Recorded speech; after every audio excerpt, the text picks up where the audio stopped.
Thinking of buying a home? Don't know where to start? In this video, we're gonna go over step 1 of the home buying process, evaluating your financial situation and needs.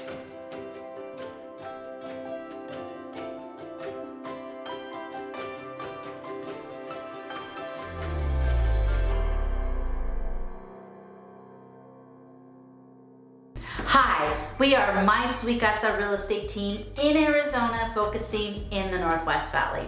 I'm Myrna, this is Aldo, and this is Gabi. Hi.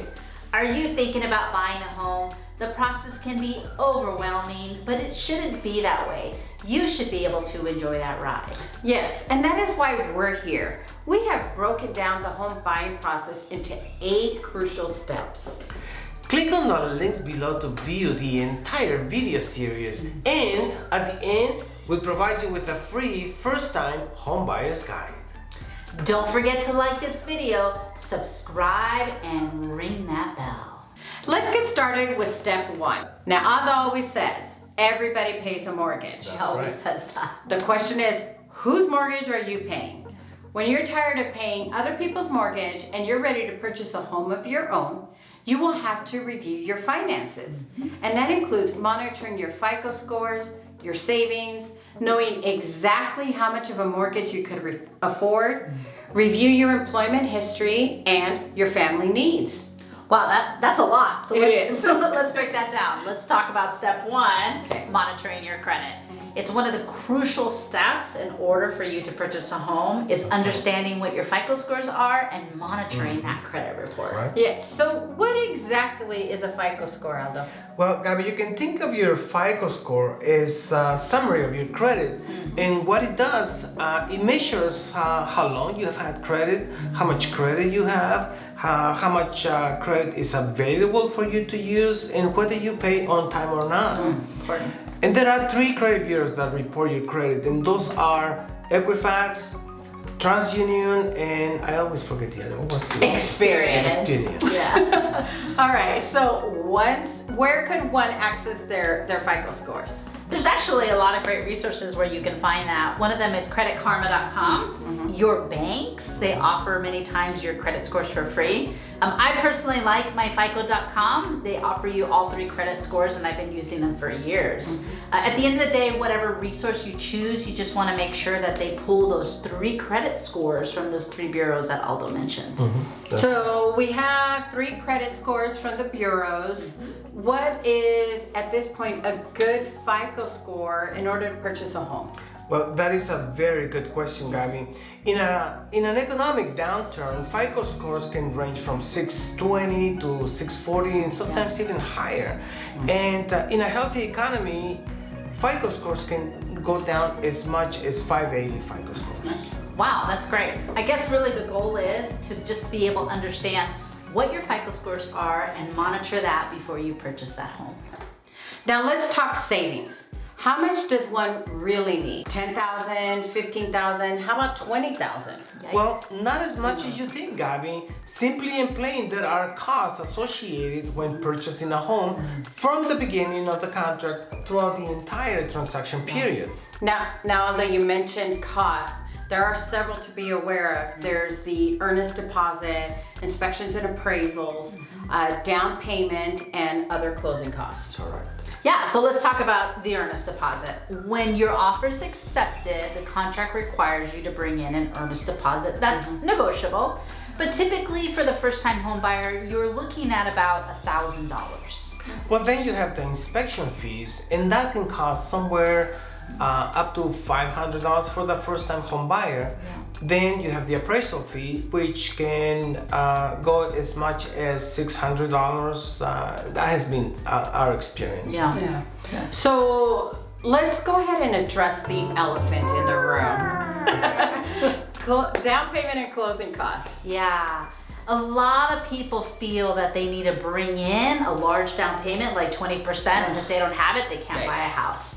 The reality is there's a lot of great programs available that are loan programs that affords the first-time home buyer the opportunity to come in with as little as 3.5% of the purchase price. That is encouraging. Yeah. So what about the other big one, closing costs? Well, these are costs that the buyer is responsible for, and those are title fees, lender fees, property taxes, property insurance, and let's not forget those HOA fees. Now let's discuss determining a realistic mortgage payment. Gabby, the key is realistic. Yes, it is. I remember the first time I purchased my home, I went online I remember. and I looked for all these homes, beautiful. Quickly realized, out of my price range, completely unrealistic. Been there, done that. Yeah. Well, that is why it's very important for you to figure out what your monthly budget is. Yeah. What you pay now in rent versus the additional cost of purchasing a home, such as home insurance, utilities, and don't forget those HOA fees. Yeah, knowing that would have helped me stay on track and know what my price range was, my budget. Monthly Right? budget. is key. Exactly. Okay, so let's go ahead and discuss the income sources and employment history. Well, your lender will require your proof of income for the last 2 years. The income can include disability, alimony, and retirement. Yeah. That was a lot of information under the financial piece. Yeah, it was, Gabby, but it is an important step to help you prepare to have a quality conversation with your real estate agent. Yes, it is. So let's move forward with evaluating your personal needs. Great. This entails assessing where you want to live. It's actually a very important and personal conversation that you need to have with your family. Oh, like when we purchased Coco 12 years I ago, do you remember? We were looking for a female, hypoallergenic. What size of a dog we're gonna get? Small or What? big? All the right, breed? all right, people. Seriously, we're squirreling. I can't believe you're comparing a dog to purchasing a home.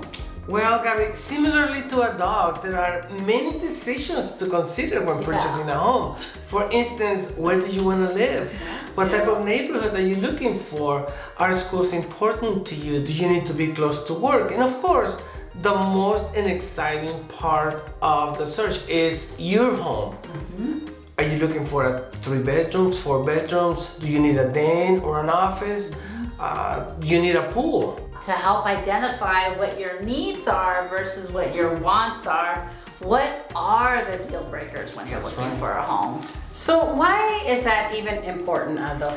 Well, it is important because your realtor will customize your search based on your needs and not your wants. Your wants will limit your options. Yes. You'll be surprised by keeping an open mind, you will find that perfect home. Folks, we're done. That's it. That was a lot of information, but don't worry.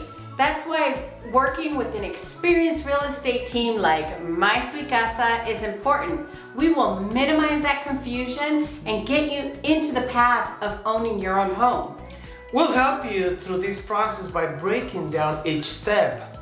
And now that you understand step 1 of the process, you are ready for step 2, speaking to a lender.